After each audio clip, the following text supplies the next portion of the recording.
Hello aspirants, welcome to daily news analysis of The Hindu.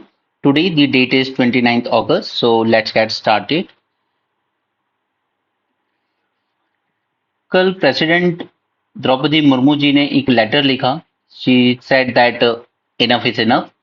Bengal case को mention किया जो rape case है और उसके रिगार्डिंग इन्होंने कहा है कि now I have to do something. So maybe this could be an indication that there is consideration for imposing present rule in West Bengal. Right. होना तो नहीं चाहिए बट जिस तरीके का कल इनका लेटर आया है साइन कुछ ऐसी लग रहा है. और उसके रिस्पॉन्स में ममता बनर्जी का रिप्लाई भी यही आया है कि अगर बंगाल जलेगा तो दिल्ली भी जलेगी. दैट मीन्स आप समझ सकते हैं क्या चल रहा है. एनीवे वो सब हमारे काम की चीज नहीं है.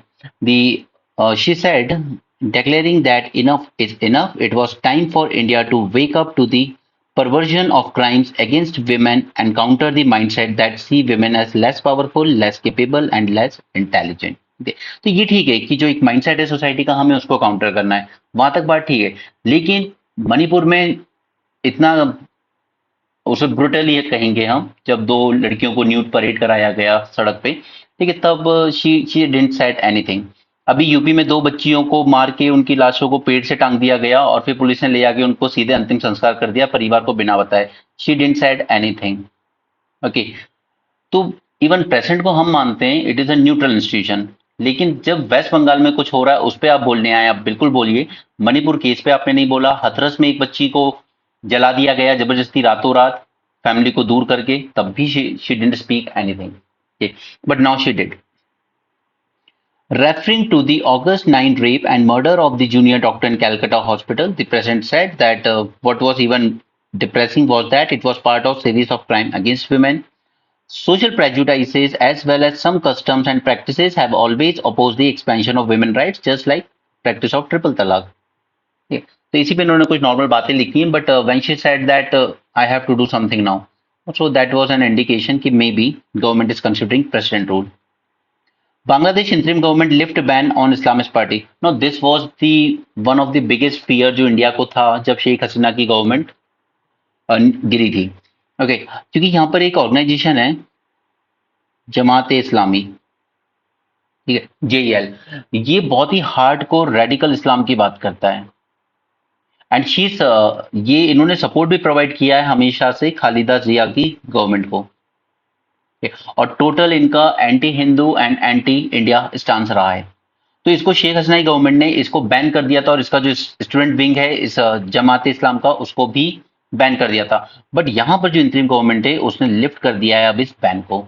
तो एंटी इंडिया टाइप की चीजें और ज्यादा होंगी और ज्यादा रेडिकल फंडामेंटल इस्लाम हमें देखने को मिलेगा बांग्लादेश में, जो कि अब तक कंपैरेटिवली शायद सबसे सेक्युलर कंट्री मानी जाती थी साउथ एशिया में.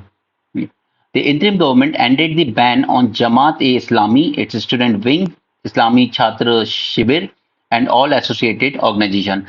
The end of the ban has opened the political landscape of Bangladesh to the Islamist party. Right. So India के लिए बांग्लादेश में अब टाइम थोड़ा टफ होने वाला है. चलिए हम अपने काम की न्यूज पे चलते हैं. Centre expects us to accept national education policy for release of fund. मैंने आपको थोड़े दिन पहले भी डिस्कस किया था ऑन 10th अगस्त, और पीडीएफ में मैंने आपको दो चीजें डिटेल में एक्सप्लेन भी कर दी थी. वन वॉज पूरी तरीके से मैंने आपको नेशनल एजुकेशन पॉलिसी पे लेक्चर दिया था, प्लस इसी के साथ हमने पीएम श्री स्कूल के बारे में भी जाना था. मैंने पूरा डिटेल एनालिसिस वहां किया है. ऑलमोस्ट मोर देन 30 मिनट्स हमारे इसी पे स्पेंड हुए थे. तो आप प्लीज अगर पहली बार वीडियो देख रहे हैं तो 10th अगस्त का डिस्कशन देख लीजिए और पीडीएफ आप टेलीग्राम ग्रुप से डाउनलोड कर सकते हैं. Next is centre having withheld its share of funds under समग्र शिक्षा अभियान. और समग्र शिक्षा अभियान का ही एक कंपोनेंट है PM Shri school, affecting the salary payment to the teachers, क्योंकि सेंटर ने यहाँ पे विथहोल्ड कर रखे हैं अपने शेयर ऑफ फंड्स. सेंटर को रिलीज करना है ऑलमोस्ट 573 करोड़.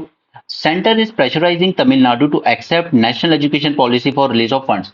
यानी कि एक तरीके से टाई कर दिया गया है कि अगर आप इस पॉलिसी को अपना रहे हैं, अपने यहाँ इंप्लीमेंट कर रहे हैं, तो ही हम आपको ये फंड्स रिलीज करेंगे. क्योंकि यहाँ पर समग्र शिक्षा अभियान सेंट्रल स्पॉन्सर्ड स्कीम, यहाँ पे फंड्स होते हैं 60-40 के रेशियो में. सेंटर आपको 60% दे रहा है, लेकिन उसके साथ वो कंडीशन लगा रहा है कि आप ये इंप्लीमेंट कीजिए. ओके. तो ये आप national education policy and PM Shri school ये 10th अगस्त के डिस्कशन से देख लीजिएगा. अभी हम आगे चलते हैं। Jail is an exception and bail is the norm. अब ये चीज काफी टाइम से शायद Indian criminal and civil courts में यही बात सबसे ज्यादा एम्फेसाइज की जाती है कि जेल एक्सेप्शनल केस में होनी चाहिए, जहां बेल मिल सकती है वहां पे बेल दे दीजिए। लेकिन मैं हमेशा आप लोगों को कहता हूं कि कई लोग हैं जिन्होंने एसिड अटैक किए लड़कियों पर और आज वो फ्री घूम रहे हैं, बट वो लड़की की जिंदगी आज भी खराब हो चुकी है पूरी तरीके से। ठीक है, तो ठीक है, बेल नॉर्म्स इजी किए जाएं, क्योंकि हमारे यहाँ पर क्या है कि अंडर ट्रायल्स जो, जिनकी ट्रायल अभी तक पूरी कंप्लीट नहीं है, करीब 67% जो प्रिजनर्स हैं हमारे यहाँ, they are actually under trials. Right, अभी अंडर ट्रायल्स इतने सारे हैं तो इसमें फेलियर दोनों का है। एक तरफ सरकार का, क्योंकि आपने पुलिस को स्ट्रॉन्ग स्ट्रॉन्ग नहीं बनाया, पुलिस के पास उतनी अच्छी ट्रेनिंग नहीं है कि प्रॉपर इन्वेस्टिगेशन कर पाए और एक अच्छी प्रॉपर रिपोर्ट फाइल कर पाए अपने केस की। और दूसरा, जुडिशरी भी इसके लिए रिस्पॉन्सिबल है। ठीक है, वो एक पॉइंट उनका ठीक है कि हमें उतनी अच्छी रिपोर्ट नहीं मिलती इन्वेस्टिगेशन की कि हम जजमेंट तक पहुंच पाए, but at the same time आपका ये जो आप लोग अगली तारीख जो दे देते हो उस वजह से, ठीक है, तो उस वजह से भी यहाँ पे जस्टिस मिलने में डिले होता है। ठीक है, तो और फिर अब ये, क्योंकि यहाँ पर 67% प्रिजनर्स हमारे अंडर ट्रायल हो गए, ठीक है, अभी तक उनकी सजा डिसाइड भी नहीं है। और कई तो ऐसे भी हैं जिन्होंने, जैसे सपोज कीजिए चोरी के लिए वो अरेस्ट किए गए थे, चोरी के लिए सजा होनी चाहिए 3 महीने, लेकिन पता चल रहा है कि वो एक एक दो दो साल से अपनी ट्रायल का वेट कर रहे हैं जेल में। तो वो पूरा प्रोसीजर ही एक पनिशमेंट बन गया उनके लिए। उस क्राइम के लिए जितनी सजा होनी थी उससे ज्यादा तो वेट करने में ही वो सजा भुगत ली उन्होंने। अब इसका नतीजा ये होता है कि हमारे यहाँ हो जाती है over crowding of jail. Right, ये अपने आप में एक टॉपिक है, prison reform. Prison reform, similarly एक और टॉपिक इसी से रिलेटेड जो बनता है वो है पुलिस रिफॉर्म। हमें पुलिस में भी काफी रिफॉर्म्स करने, ये मैंने एक बार आपको एक्सप्लेन किया था न्यूज़पेपर पैनलिस्ट के साथ, बट ये दोनों टॉपिक मैं आपको अपनी जो 20 मिनट सीरीज चल रही है उसमें एक्सप्लेन कर दूंगा। ठीक है, मैंने कल भी आपके साथ 3 टॉपिक कवर किए हैं उसमें। ये टॉपिक वाइज मैं इसलिए बना रहा हूँ ताकि हर सब्जेक्ट का सिलेबस वाइज कौन सा GS2 का है, कौन सा 3, 1 एंड सो ऑन, तो आपके पास हर एक उसके अकॉर्डिंग, सिलेबस के अकॉर्डिंग नोट्स तैयार होते चले जाएंगे। ठीक है, बाकी mains 450 plus series that is all together a different matter. Right, तो यहां पर इन्होंने कहा है कि even in case of money laundering, यहां पर बेल इज द नॉर्म। और PMLA पे अब मैंने आपको ऑलरेडी एक प्रॉपर पूरा सेशन दिया हुआ है मेंस 450 में। ठीक है, मैं उसका लिंक नीचे पिन कर दूंगा, इस PMLA को देख लीजिएगा आप। ईडी की पावर्स जो हैं वो भी एक्सप्लेन किए हैं, वो देख लीजिएगा। एंड सेकंड थिंग जो इस केस में यहाँ पर इशू था, कि अगर सपोज कीजिए कि एक आदमी एक केस में ऑलरेडी ईडी की कस्टडी में बैठा हुआ है, ठीक है, दिस इज केस 1, तो क्या एक दूसरे केस से रिलेटेड इसी आदमी से ईडी एविडेंस ले सकती है? ठीक है, क्वेश्चन कर सकती है क्या?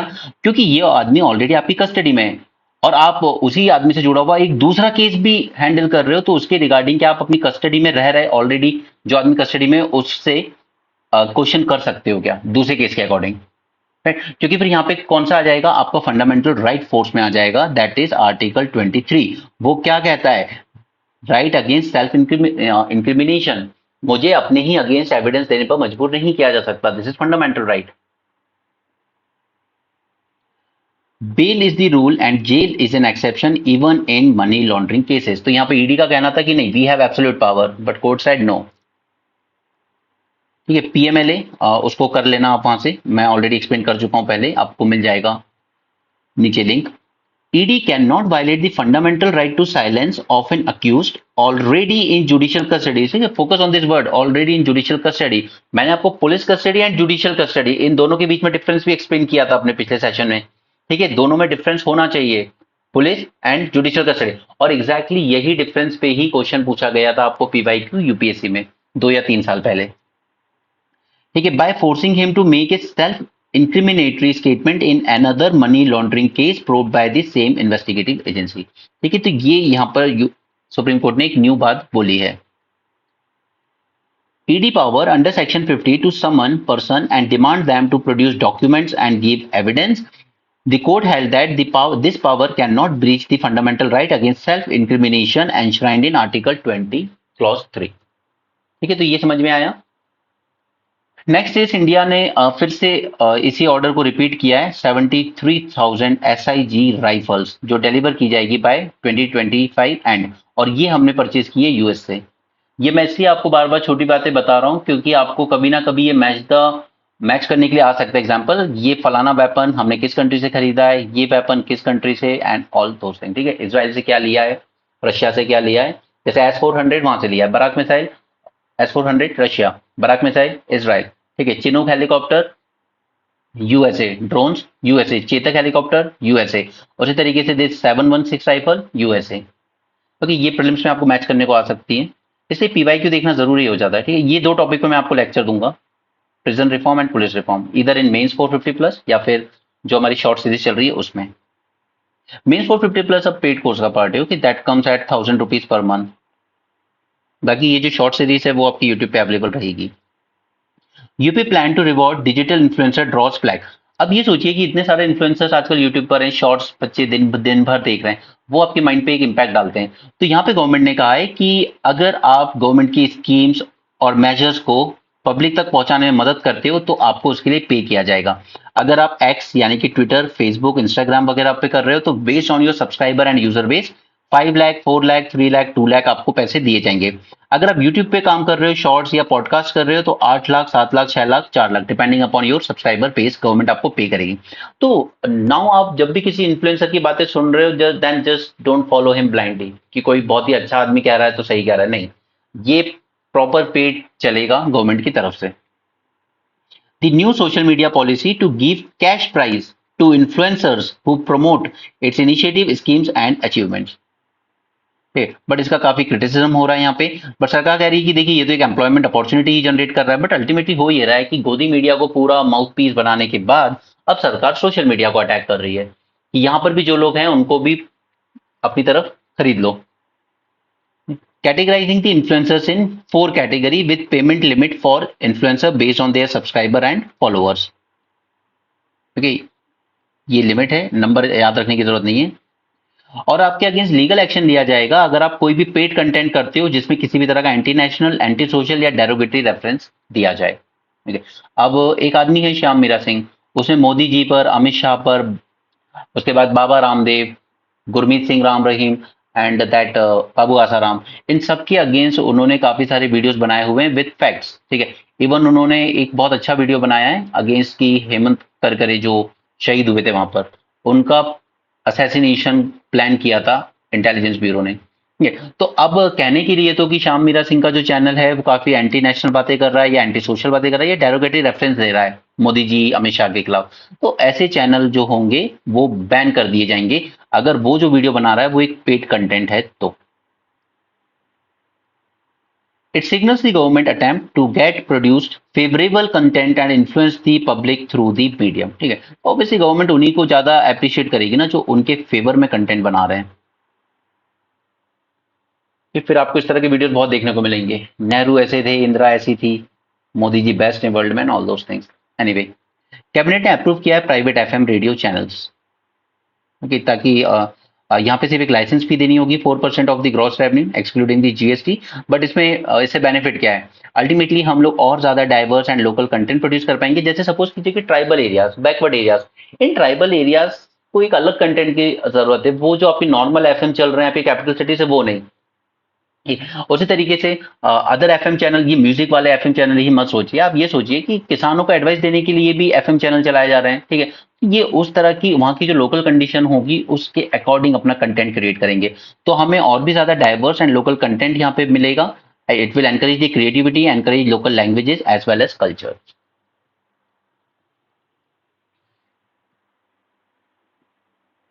Labour codes, labour codes and labour reform, इस पे मैंने मीन्स 450 प्लस में आपको एक वीडियो दिया है ऑन 16 जुलाई, तो वो आप वहां से देख लीजिएगा। बाकी यहाँ पे गवर्नमेंट ने जो आपके ट्रेड यूनियंस मिले थे इनकी डिमांड अभी भी वही है कि रीस्टोर कीजिए ओल्ड पेंशन स्कीम को। ठीक है, मैंने आपको डिफरेंस बताया है between old pension scheme, new pension scheme and uniform pension scheme, इन तीनों में मैंने आपको डिफरेंस कराया है। ठीक है, अगर आपने नहीं देखा होगा तो मैं इसको दोबारा टेलीग्राम पे नोट्स डाल दूंगा इसके। ठीक है, तीनों में डिफरेंस बिल्कुल याद रखिएगा। ओल्ड पेंशन स्कीम में लोग इसलिए डिमांड करते हैं बार बार कि पहली बात तो कि एम्प्लॉय जो होता था उसको खुद को कुछ कंट्रीब्यूशन करना नहीं पड़ता था अपनी सैलरी से। ठीक है, तो एक तो ये बेनिफिट था, और दूसरा कि आपने जो भी लास्ट राउंड सैलरी है उसका फिक्स 50% आपको पेंशन मिलता था जिंदगी भर। ये दो सबसे बड़े बेनिफिट थे वहां। ठीक है, तो इसलिए ये लोग ओल्ड पेंशन स्कीम की ही डिमांड करते हैं। बट उनकी डिमांड इसलिए भी सही है कि अगर न्यू पेंशन स्कीम या अब जो आई है यूनिफॉर्म पेंशन स्कीम, ये आपको लागू करनी तो सब पे कीजिए ना। पॉलिटिशियंस क्यों इससे बाहर हैं? MP MLAs they are taking old pension scheme still, right? तो अटल जी के टाइम भी ये गलती हुई थी और अब भी यही गलती हो रही है। एनीवे और यहाँ पे सेकंड चीज हुई है with respect to this employment link incentive scheme जो अभी आई है, ठीक है, मोस्टली ये फॉर्मल सेक्टर के लिए, इसके बारे में हमें बात करनी होगी। लेकिन उससे पहले ये पॉइंट और देख लीजिए कि इन्होंने ये भी डिमांड की यहाँ पे कि centre should scrap the national monetisation pipeline, क्योंकि इसमें क्या कर रहे हैं, वो सारे पब्लिक सेक्टर एंटरप्राइजेस को सेल आउट करना चाहते हैं प्राइवेट को। उनका कहना है कि हम सिर्फ 4 बैंक रखेंगे और 4 पब्लिक सेक्टर एंटरप्राइज रखेंगे, बाकी सब प्राइवेटाइज की जाएगी। तो अल्टीमेटली उससे क्या होगा कि जो आज जो लेबर्स के पास जो राइट है वो उतने नहीं रह जाते हैं प्राइवेट एंटरप्राइज में जितने कि यहाँ गवर्नमेंट, यानी कि आपने गवर्नमेंट एम्प्लॉय को अब प्राइवेट बना दिया, ठीक है। तो एक डिमांड इनकी ये है कि ये नहीं होनी चाहिए, नेशनल मोनेटाइजेशन पाइपलाइन को खत्म कीजिए and roll back the corporatisation of ordnance factory board. अब ऑर्डिनेंस फैक्ट्री बोर्ड मैंने जब आपके साथ अभी कुछ दिन पहले डिस्कस किया था कि हमने कैसे डिफेंस रिफॉर्म किए, उसमें मैंने बताया था कि इसको प्रॉपर कॉर्पोरेटाइजेशन किया गया है, 4 अलग अलग विंग में डिवाइड कर दिया गया है। तो ये लोग इसको भी रोल बैक करवाना चाहते हैं। थर्ड इज अग्निपथ स्कीम को स्क्रैप कीजिए, रेगुलर रिक्रूटमेंट स्टार्ट कीजिए, ठीक है। तो this was the third demand, ये लेबर यूनियंस की डिमांड है। अब मुझे आपके साथ एक बार फिर से मैं आपको रिवाइज करा देता हूँ एम्प्लॉयमेंट लिंक इंसेंटिव स्कीम, क्योंकि इसी बजट में आई है। प्रीलिम्स में शॉर्ट शॉर्ट आपको आंसर भी मिल सकता है और वहां भी आपको इसकी जरूरत पड़ेगी मेंस में एज अ फॉर्डर पॉइंट। तो 3 इंपॉर्टेंट स्कीम ये लोग लेकर आए एम्प्लॉयमेंट लिंक इंसेंटिव से, ओके। और दूसरा एक स्किलिंग प्रोग्राम लेकर आए और एक इंटर्नशिप लेकर आए with top 500 institutions. So first scheme is यहाँ पे आपको प्रोवाइड किया जाएगा 1 month wage to all person. Now focus on the word all person, but जो न्यूली एंटर कर रहे होंगे वर्कफोर्स में, जैसे आज कोई ग्रेजुएट हो रहा है, now he is a new एंट्रेंट, ठीक है। तो जो वर्कफोर्स में न्यू एंट्रेंट आ रहे हैं उनको 1 मंथ का वेज प्रोवाइड किया जाएगा, बट सिर्फ फॉर्मल सेक्टर में, राइट। ये की पॉइंट्स कीवर्ड्स पे फोकस रखिएगा अपना। डायरेक्ट बेनिफिट ट्रांसफर किया जाएगा आपकी 1 मंथ सैलरी को, लेकिन 3 इंस्टॉलमेंट्स में to first time employees as registered in the EPFO. जब आप फॉर्मल सेक्टर में ज्वाइन करते हो तो ईपीएफओ में आपको रजिस्टर करना ही पड़ता है, ठीक है। तो उस बेसिस पर आपको 1 मंथ का वेज गवर्नमेंट देगी, लेकिन किसको देगी? मैक्सिमम आपको सिर्फ 15,000 तक दिए जाएंगे, उससे ज्यादा नहीं। एंड एलिजिबिलिटी लिमिट होगी अगर आपकी सैलरी 1 लाख पर मंथ के अंदर है तो, ठीक है। So focus on these keywords, 1 month wage to all person but newly entrant, और वो भी सिर्फ फॉर्मल सेक्टर में। ये फर्स्ट टाइम एम्प्लॉयज होंगे जो रजिस्टर होंगे ईपीएफओ में, और बेनिफिट मिलेगा अप टू मैक्सिमम 15,000, उससे ज्यादा नहीं। 3 इंस्टॉलमेंट में पे किया जाएगा और सैलरी आपकी होनी चाहिए 1 लाख के अंदर, ठीक है। So this was the first scheme, ठीक है। अब यही लेबर यूनियंस का कहना है कि फॉर्मल सेक्टर के लिए तो आप काफी कुछ कर रहे हो, बट इनफॉर्मल्स का क्या? फॉर्मल सेक्टर में तो हार्डली 6-7% वर्कफोर्स है।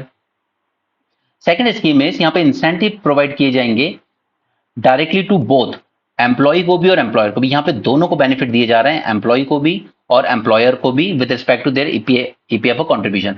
जैसे 7.5% और 10% इस तरह का कंट्रीब्यूशन करना पड़ता है दोनों को, ठीक है। और 2.5% करता है एम्प्लॉयर, ये करती है गवर्नमेंट, ये करता है एम्प्लॉयर, और ये एम्प्लॉय यानी कि आपकी सैलरी में से, ठीक है। तो ये जो एम्प्लॉयर का कॉन्ट्रीब्यूशन है, ठीक है, इसके लिए भी इंसेंटिव दिया जाएगा, और जो एम्प्लॉय का कॉन्ट्रीब्यूशन है इसके लिए भी इंसेंटिव दिया जाएगा।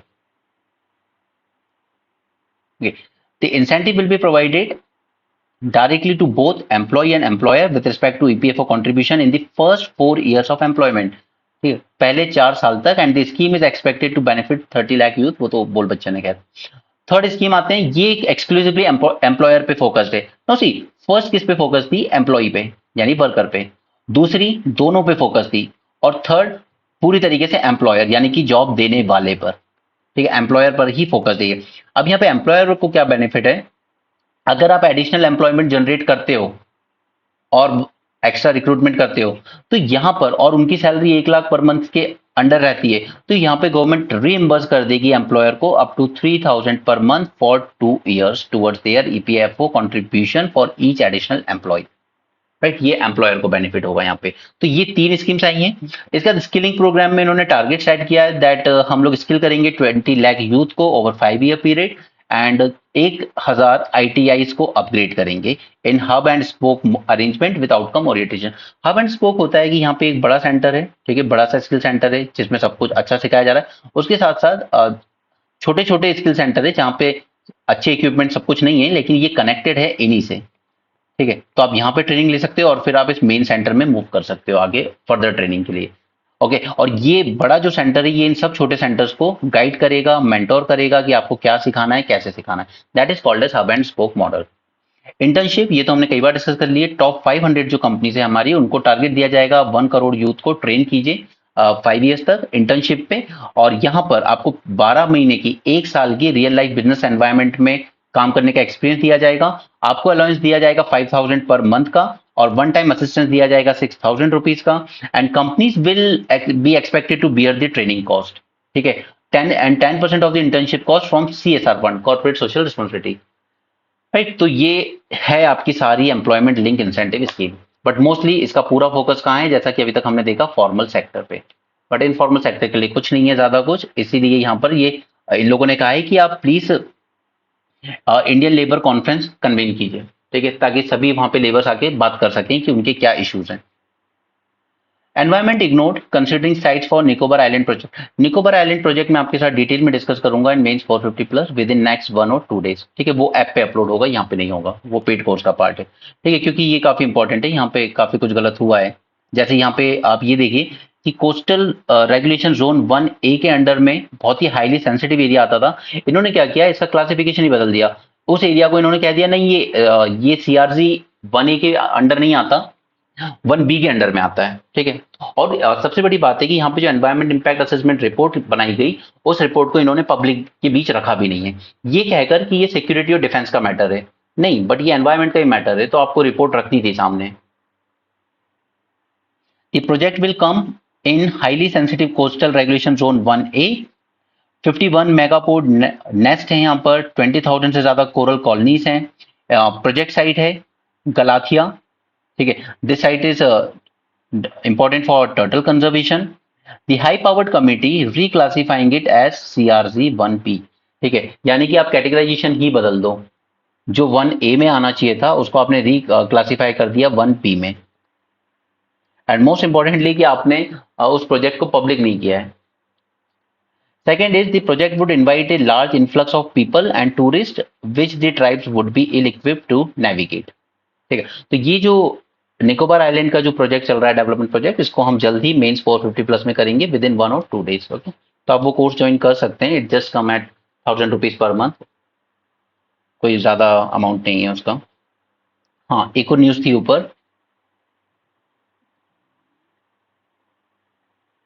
कहाँ गया यार, this one.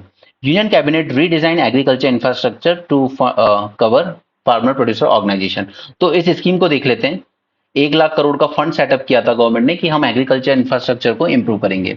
It was a central sector scheme, यानी कि 100% फंडिंग कौन कर रहा है, central government. Central sector sponsored होती है तो शेयर करते हैं 50-50 या 60-40 या 90-10। ठीक है, अप्रूव कब की गई, 2020 में। एम था to provide the medium and long term debt financing facility, यानी कि लोन दिया जाए for investment in viable projects for post harvest management infrastructure and community farming assets. जैसे वेयर हाउसेज बनाने के लिए लोन दिया जाएगा, कोल्ड स्टोरेज बनाने के लिए दिया जाएगा।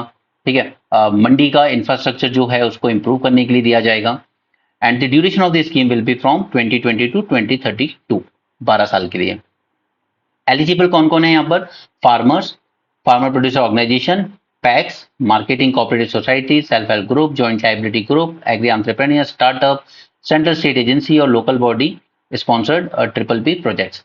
यहाँ पे 1 लाख करोड़ का फंड सेटअप किया गया है, will be provided by banks and financial institution as loan. Okay, not as grants but as loan. लेकिन यहाँ पे इंटरेस्ट सबवेंशन भी दिया जाएगा आपको 3% पर एनम का, एंड क्रेडिट गारंटी की कवरेज भी दी जाएगी by this credit guarantee enterprise for loan up to 2 crore. क्योंकि कई बार लॉस में भी चला जाता है, तो फिर बैंक के लिए गारंटी कौन दे रहा है कि आपका लोन कौन देगा, तो ये बॉडी देगी आपका। ओके, 3% का इंटरेस्ट सबवेंशन प्रोवाइड किया जाएगा।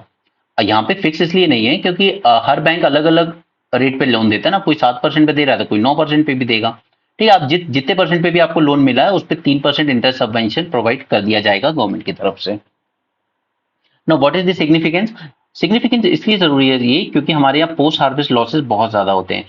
एज हाई एज 30% जो हमारा प्रोडक्शन है वो लॉस हो जाता है यहाँ पर।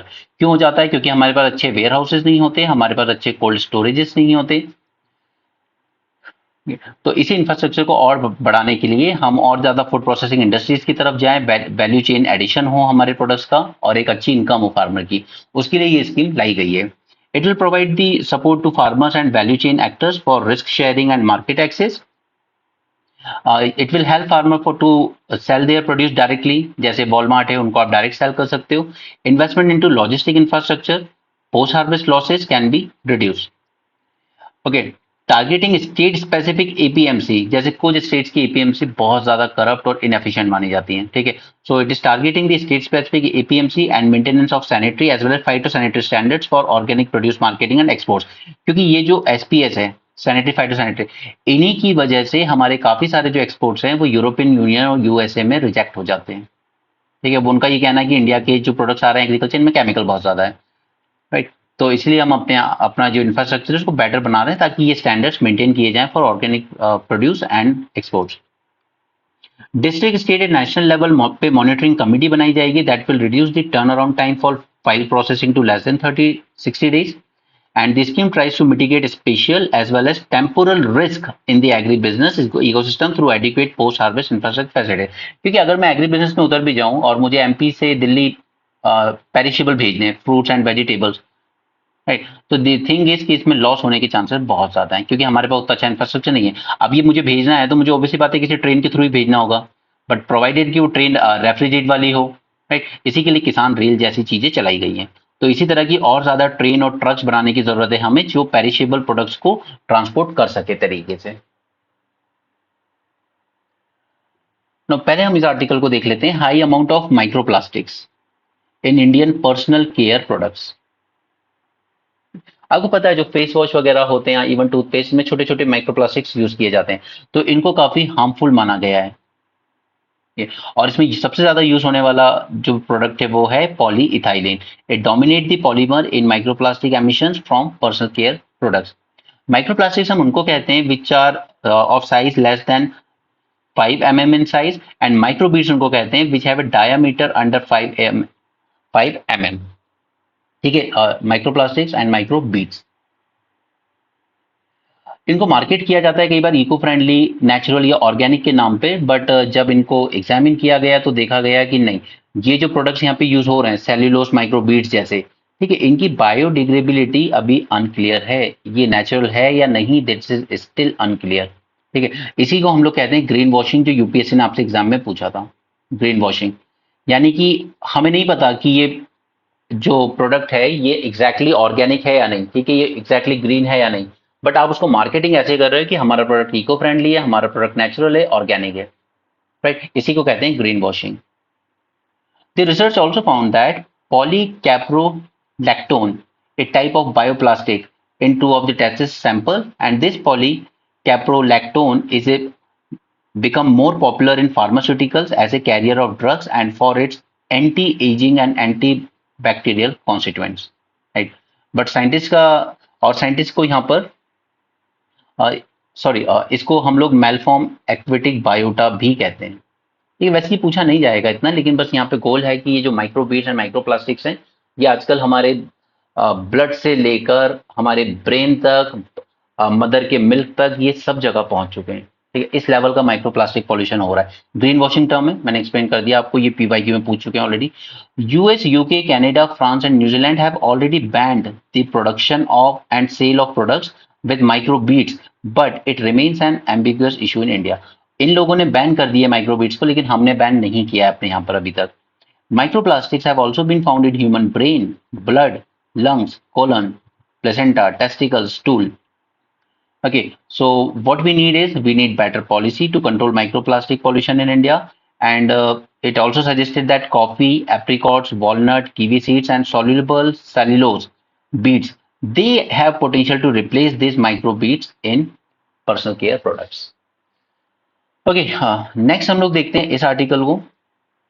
ये बात कर रहा है कि काफी सारी रिसर्च तो होती है, जैसे रिसर्च होती है कि हिमालयन रीजन में ग्लेशियर मेल्ट कर रहे हैं तो हमें क्या जरूरत है इसके लिए कि हम लोग यहाँ पर जो अपना डेवलपमेंट है उसको अलग तरीके से डिजाइन करें, अपनी जो टाउन प्लानिंग है हिमालयन रीजन में वो अलग होनी चाहिए as compare to those towns in the plains. But ये रिसर्च कभी भी प्रैक्टिकल शेप नहीं ले पाती। पूरा फोकस बस इस पे रहता है कि हमें रिसर्च करनी है, एक पेपर पब्लिश कर देना है, लेकिन हमारे पास अपनी ब्यूरोक्रेसी में या सिविल सोसाइटी में उस तरीके की मैन पावर ही नहीं है जो इस रिसर्च को प्रैक्टिकल यूज कर सके इसका, राइट। तो इसी के रिगार्डिंग ये आर्टिकल है। यहाँ पे इन्होंने हाईलाइट किया है the complexities that India face in managing location specific natural hazard with a focus on challenges in operationalizing climate research and forecast to improve disaster management. Though National Disaster Management Authority has been effective in responding to disaster, but still the gaps remain in the ability to address the evolving risk landscape due to limited knowledge and barriers in operation. Now, this is a big issue क्योंकि हमने अपने जो government officials हैं उनकी capacity building उतनी अच्छी की नहीं है कि वो किसी रिसर्च को यूज कर सकें प्रैक्टिकल सॉल्यूशन के लिए। So key points उन्होंने जो यहाँ पे रेज किए, फर्स्ट है hyper local climate services. There is need to translate the weather forecast into hyper local scales to create actionable data for the sectors like जो जैसा क्लाइमेट अब हो रहा है, होने वाला है अगले 2-4 दिन या एक हफ्ते, तो उसका एग्रीकल्चर सेक्टर पे कैसा असर होगा या अर्बन प्लानिंग पे कैसा असर हो सकता है कि यहाँ का जो क्लाइमेट है वो इस तरीके का हो जाएगा अगले 2-3 साल में, ठीक है। And however the uptake of such information is low due to lack of location specific and sector specific data as well as shortage of skilled personnel to use it effectively. This is the biggest problem in bureaucracy. Irrigation advisories, यहाँ पे एक example दिया गया, successful example है decision making का from Nashik. It saved up to 30% of water without yield loss. तो हमें यहाँ पर यही करने की जरूरत है कि local government, NGO, farmer cooperatives, इनको एंगेज करने की जरूरत है to develop the necessary digital tool, ताकि आपको टाइमली फोरकास्ट दे दिया जाए कि इस बार बारिश इस टाइम पर होगी या इस टाइम पर बीच में गर्मी तेज हो जाएगी, तो उस हिसाब से आप अपनी सीड सोइंग प्लान कीजिए। Urban flood predictions, urban flood पे तो मैंने आपको मेंस 40+ में पूरा एक सेशन भी दिया हुआ है क्योंकि उस पर क्वेश्चन आने के चांसेस हैं इस पर। For urban areas, downscaling predictions of heavy rainfall to street level for flood control is necessary. ठीक है, जैसा कि यहाँ पे हमारे यहाँ दिल्ली में जो इंसिडेंट हुआ। However, integrating this into urban planning and operation is hindered by current structure of urban government. मैंने आपको कल रात को जो लेक्चर दिया है गवर्नेंस ऑफ दिल्ली, उसमें मैंने यही बताया आपको कि पूरा अर्बन गवर्नेंस हमारे यहाँ का दिल्ली का पैरालाइज हो चुका है due to tussle between centre and union and lack of coordination between research and operations. जो रिसर्च कर रहे हैं वो अपनी रिसर्च ही कर रहे हैं और जो वर्क कर रहे हैं एग्जैक्टली फील्ड लेवल पर वो वर्क कर रहे हैं, कोई कोऑर्डिनेशन नहीं है दोनों के बीच में। Barrier to implementation, the process of translating this research into practical operation is siloed. अपने अलग अलग सिलोस में काम कर रहे हैं ये लोग, with academia often focusing on publications rather than societal impact. वो रिसर्च करते हैं, पब्लिश कर देते हैं, पेपर, काम खत्म हो जाता है। वो ये नहीं देखते कि हमारी रिसर्च का सोसाइटी पे इम्पैक्ट हुआ भी या नहीं हुआ। There is a critical need for sector-specific extension agents to bridge the gap between research and operational needs. Vulnerability factors. Now, these are exacerbated by factors like population growth, unsafe development, poor infrastructure, and then these vulnerabilities are compounded by climate change and intensifies the weather extremes. Okay, तो यहाँ पे 4-5 point इन्होंने अच्छे लिखे थे। War and peace, India, Russia और Ukraine के बीच में मीडिएटर का काम कर सकता है या नहीं कर सकता है। फर्स्ट थिंग इज कि हमने इस इन्वेजन जब से शुरू हुआ तब से हमने अपने आप को एक डिस्टेंस पे रखा है, हमने यही स्टैंड लिया है ये यूरोप की वॉर है, ओके, और इंडिया को इसके आउटकम में कोई ज्यादा इंटरेस्ट नहीं है। इवन इंडिया ने अपने आप को जो स्विस पीस समिट ऑर्गेनाइज हुआ था, ठीक है, जहां पे रशिया आया ही नहीं था, in fact Swiss peace summit first वाले, उससे भी हम लोगों ने बिल्कुल डिसोसिएट कर लिया था खुद को। सेकंड वाला भी अभी जो होगा शायद हम उसको भी अटेंड ना करें। और हमारे प्राइम मिनिस्टर ने कुछ वर्ड ऐसे यूज करें जो आप अपने आंसर में यूज कर सकते हो, this is not the era of war, ठीक है, मैं ये बार बार रिपीट करता हूँ। Second, no global issues can be settled on the battlefield, and third, India is on the side of peace alone, right, क्योंकि हमारे हिस्टोरिकल टाइज रहे हैं रशिया के साथ, हमारी मिलिट्री एनर्जी डिपेंडेंसी है रशिया पर, so we need to recast ourselves into more unbiased image, क्योंकि अभी तो वर्ल्ड यही देखता है कि इंडिया कहीं ना कहीं थोड़ा सा प्रो रशिया है। और जो दूसरी कंट्रीज इन्होंने कोशिश की, जैसे टर्की और यूएन ने कोशिश की थी, ब्लैक सी ग्रीन इनिशिएटिव फेल हो गया। आईएईए ने भी एफर्ट डाले थे कि न्यूक्लियर सेफ्टी, एक न्यूक्लियर प्लांट था ज़ैपोरिजिया पावर प्लांट यूक्रेन में जब अटैक चल रहा था, और ये एग्जैक्टली यही लोकेशन आपको 2023 के प्रीलिम्स में पूछी गई थी, ज़ैपोरिजिया मैच करने के लिए आई थी, राइट। तो आईएईए ने भी कोशिश की। And third is latest exchange of Russian and Ukraine prisoners, तो ये भी हुआ है पोलैंड की मदद से। So India must also articulate its own principles for a ceasefire, compromise and lasting peace. Anti tuberculosis fight. अब अगर आपने वो शॉर्ट वीडियो नहीं देखा है तो जाके देख लीजिए, उसमें मैंने आपके साथ बात की थी about the sub clinical TB.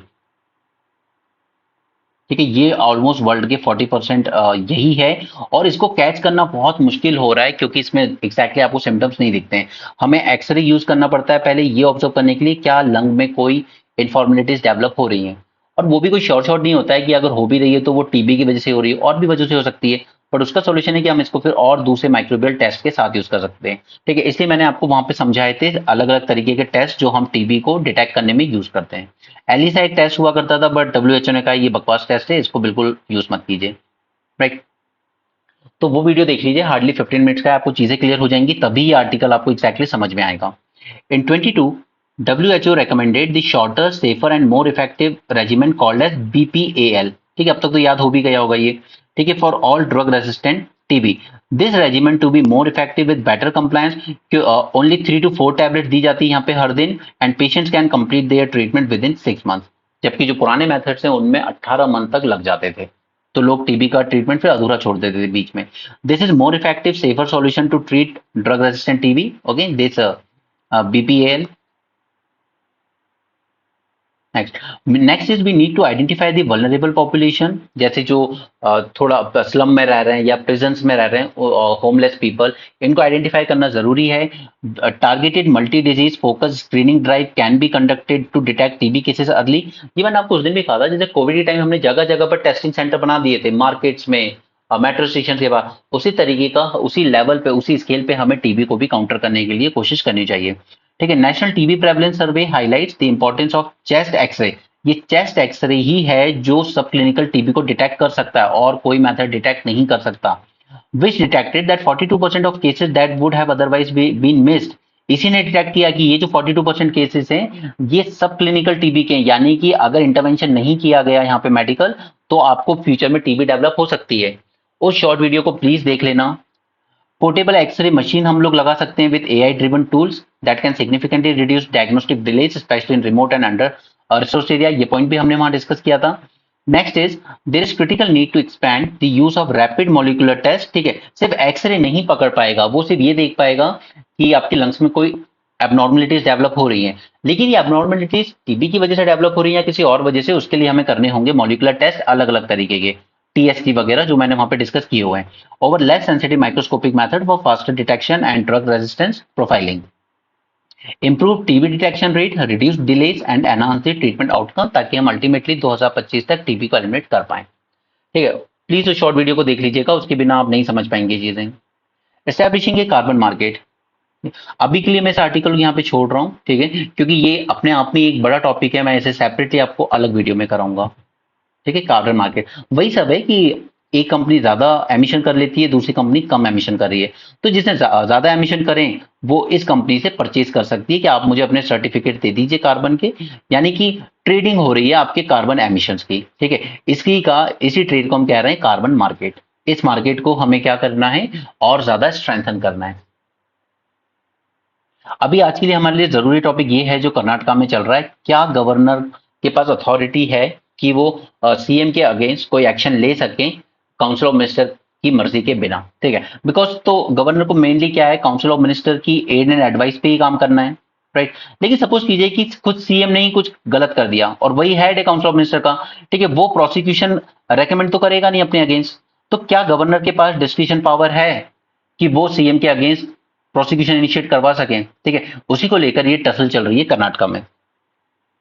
Now पहले पब्लिक सर्वेंट्स की बात करते हैं, ब्यूरोक्रेट्स की।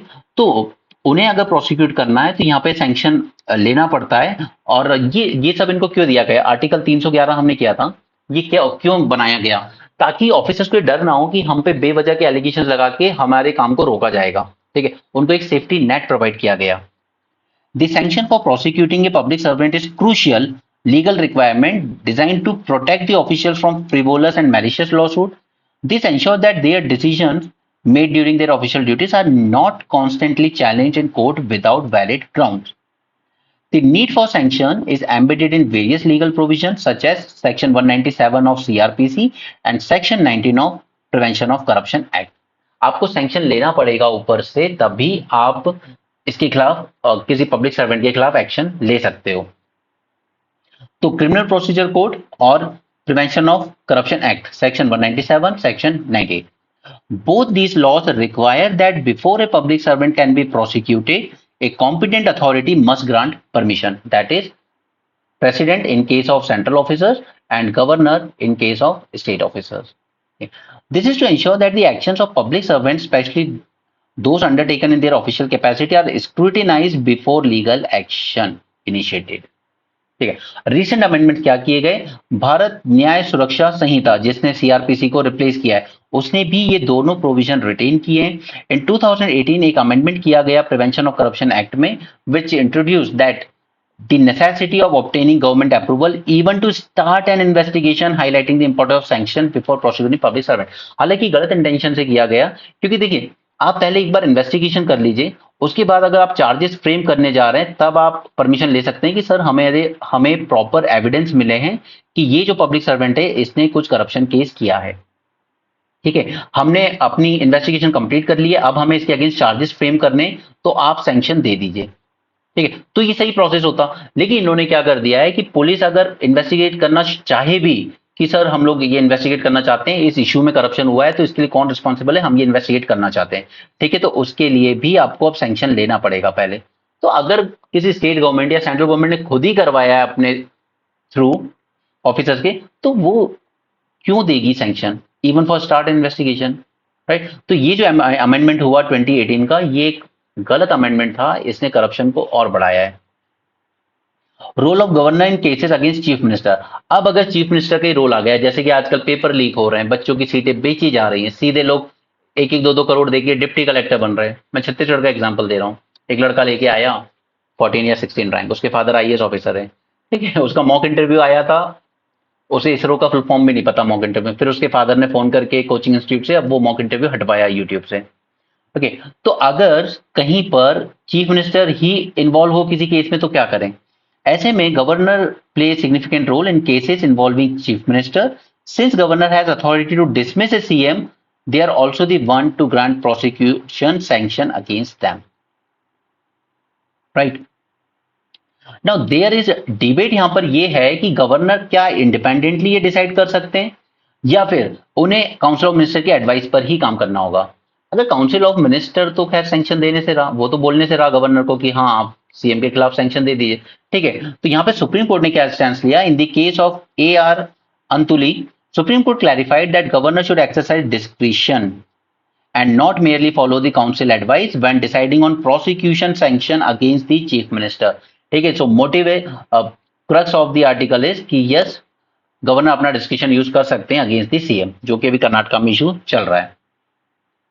Judicial interpretation, there has been instances when governor have exercise their discretion to grant sanction despite council of minister advice. जैसा कि हमारे मध्य प्रदेश में हुआ था शिवराज सिंह चौहान के अगेंस्ट, जब व्यापम स्कैम हुआ था, वहां पे शिवराज सिंह चौहान का खुद का नाम था, तो गवर्नर ने सैंक्शन दिया था। The notable Madhya Pradesh case, supreme court upheld the governor decision to grant sanction against ministers even when the council of minister found no grounds for prosecution। तो यहां पर उनकी एड एंड एडवाइस पे काम करना जरूरी नहीं है। To conclude, sanctions for prosecution is a critical safeguard in Indian legal system, ensuring that public servants are not subjected to unnecessary legal harassment, but at the same time, it also holds them accountable when there is legitimate evidence of wrongdoing. So, role of governor, particularly in cases involving high-ranking officials like chief minister, is vital, and the judicial backing for governor's discretionary power reinforces the importance of impartial and fair legal process. तो I hope अब आपको कर्नाटका का issue समझ में आ गया होगा। आगे चलते हैं। ये कुर्स्क रीजन में यूक्रेन आगे बढ़ रहा है। ठीक है, ये रशिया में आती है ये टेरिटरी, तो याद रखिएगा बस, उसमें और कोई ज्यादा डिटेल नहीं जाननी है। AI will revolutionise financial services. अब AI हमारी कैसे मदद कर सकता है?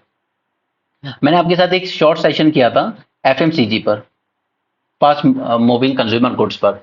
उस पर मैंने आपसे कहा था कि AI इसमें काफी हेल्प कर सकता है इन predictive analysis.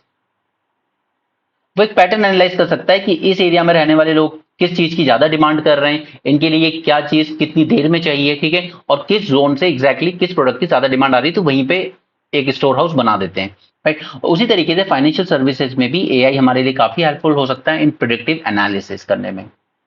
AI algorithms are already being deployed for fraud detection and machine learning models are being employed in credit scoring कि आपका क्रेडिट स्कोर कैसा है, leveraging predictive analysis to access credit worthiness, ठीक है, आपकी क्रेडिट वर्दिनेस असेस करने के लिए प्रेडिक्टिव एनालिसिस कर सकता है एआई, और आपको जो लोन लेना है वो फास्ट हो सकता है, राइट। और आर्टिफिशियल इंटेलिजेंस का एक यूज अभी हमने 2 दिन पहले देखा, जहां पर ब्रेस्ट कैंसर को करीब 5 साल पहले डिटेक्ट करने की सक्सेस दिखाई है एआई ने, ठीक है। अगर किसी फीमेल की बॉडी में ब्रेस्ट कैंसर के सिम्टम्स दिख रहे हैं, तो ट्रेडिशनली डॉक्टर्स जो डिटेक्ट कर पाते हैं उससे करीब 5 साल 4 साल पहले ही एआई डिटरमिन करके बता देगा कि इस पर्सन को ब्रेस्ट कैंसर हो सकता है, राइट। तो ये यूज है आर्टिफिशियल इंटेलिजेंस का, ठीक है, सिर्फ रील्स बनाने के लिए या फोटोज के लिए, इनके लिए नहीं है। Artificial intelligence really revolutionary thing. Cabinet committee of economic affairs ने 12 इंडस्ट्रियल पार्क्स क्लियर कर दिए अक्रॉस 10 स्टेट्स। करीब 28,000 करोड़ रुपए खर्च किए जाएंगे to set up industrial parks across 10 states along with 6 major industrial corridors.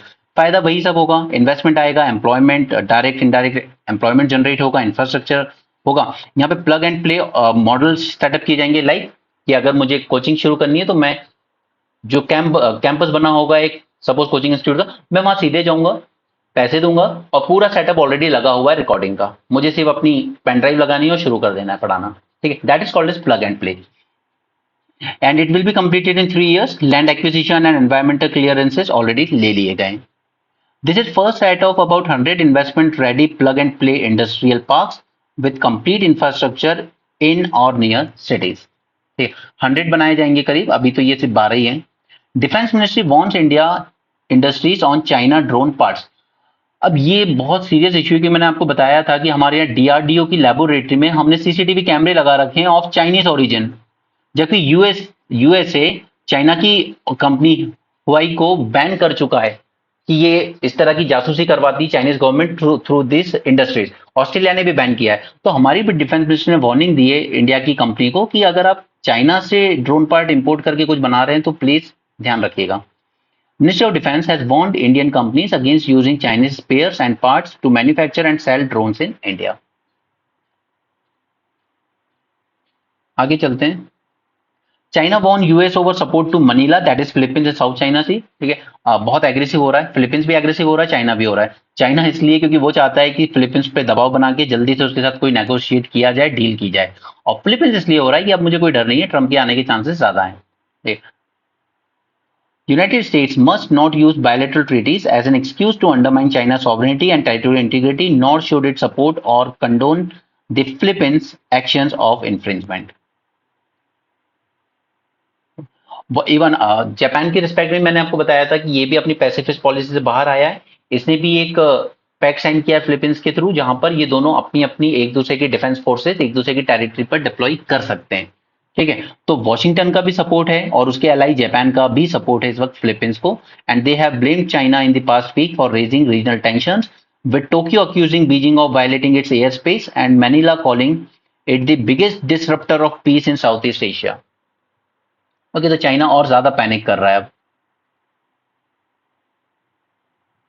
Okay, बाकी स्पोर्ट्स न्यूज है, so that's it for this session, and please जो शॉर्ट वीडियोस हैं उनको देखते चलिए, क्योंकि वही आपका न्यूज़पेपर में टाइम सेव करेंगे और हम इसको और हॉलिस्टिकली कर पाएंगे, ठीक है। और national education policy please prepare कर लीजिएगा, पुराने जो सेशन है उनको देखकर, और मीन्स 450 प्लस का कोर्स आप जरूर ज्वाइन कीजिएगा। So that's it for this session, thanks for joining, have a great day and keep learning.